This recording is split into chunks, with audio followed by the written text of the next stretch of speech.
जी क्या हम अशुद्धि अवस्था में राधा कृपा कटाक्ष स्तोत्र का फोटोकॉपी करवा के पढ़ सकते हैं या नहीं? उसे याद हो गया हो तो आप चिंतन ऐसे कर सकते हैं, वगैरह ग्रंथ लेकर पढ़ना निषेध है। 3 दिन अपवित्र दशा में भगवत चिंतन कर सकती है, जो पाठ याद है उसको सुमिरन कर सकती है। माला लेना, ठाकुर सेवा करना, रसोई बनाना, ग्रंथ पढ़ना, ये गृहस्थ धर्म में जो माता बहनें 3 दिन अपवित्र रहती है नहीं करना चाहिए। ऐसी शास्त्र मर्यादा है। फिर जैसा ठाकुर की प्रेरित है, शास्त्र मर्यादा है, ऐसा नहीं करना चाहिए। महाराज जी जब हम अशुद्ध है और भगवान इतने शुद्ध है तो कोई चीज अशुद्ध नहीं कर सकते, तो फिर हमारी आप अपने आपे को भूल जाओगे। कैसे खास भाव बनी एक बात, इसीलिए तो कह रहे हैं नियम से चलोगे तो भूल जाओगी। नियम से चलोगी, बनाई हुई मर्यादा से चलोगी तो शरीर भान भूल जाओगी। और नियम अगर विपरीत दशा में चला गया तो शरीर भाव पुष्ट होता चला जाएगा। एक खास बात है, आप एक पत्नी व्रत ले, आप धर्म से चले तो आपको वैराग्य हो जाएगा, आपकी वासना नष्ट हो जाएगी। दवा अगर नियम से खाओगे ना रोग नष्ट हो जाएगा। और आप व्यभिचार करें, चाहे जितना करते चले जाए, आपकी वासना बढ़ती चली जाएगी, आपकी गंदगी बढ़ती चली जाएगी। ये नियम है वही चेष्टा। लेकिन एक पत्नी व्रत ले, धर्म पूर्वक चले तो आपको वैराग्य हो जाएगा। कितने ऐसे गृहस्थ हैं जो वैरागी हैं, पति पत्नी दोनों घर में रहते हुए भी ब्रह्मचर्य हैं। और कितने ऐसे कि देखो बोले कितने साल, बोले 90 साल के, तो बोले क्या पूरा जीवन हो गया, खाक बटोरते हैं कहा, वही के वही खड़े। सब सुलझने की बात है। तो इसलिए हम पहले शास्त्र आज्ञा पालन करें।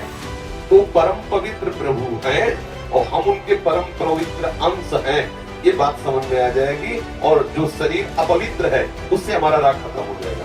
अभी शरीर अपवित्र है, शरीर अपवित्र है तो हमारा भाव भी अपवित्र है, क्योंकि हम शरीर से युक्त हैं।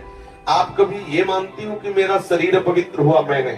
उस समय यही रहता है कि मैं अपवित्र हूँ, रहता है ना। मैं जैसे हम शौचालय से निकले तो हम ये नहीं मानेंगे कि मैं आत्मस्वरूप हूँ, मेरा शरीर अपवित्र है लेकिन मैं पवित्र हूँ। अगर शरीर का स्मरण आ रहा है तो अभी आप शरीर भाव में हैं। और जिन महापुरुषों का छूट गए पड़े रहते हैं अवधूत स्थिति में, भगवान उनके साथ खेलते रहते हैं।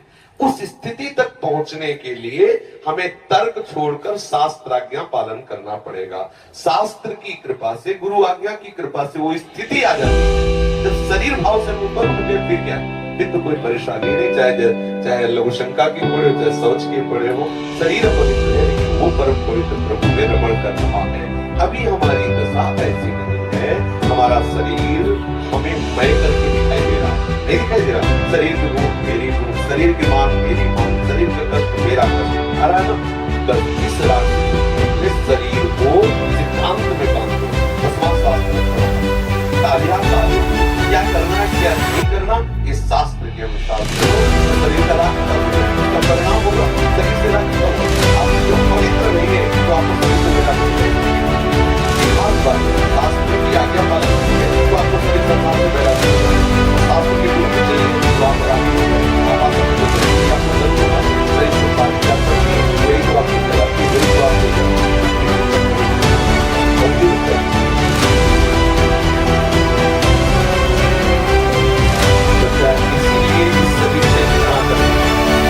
धिक्कार है ऐसे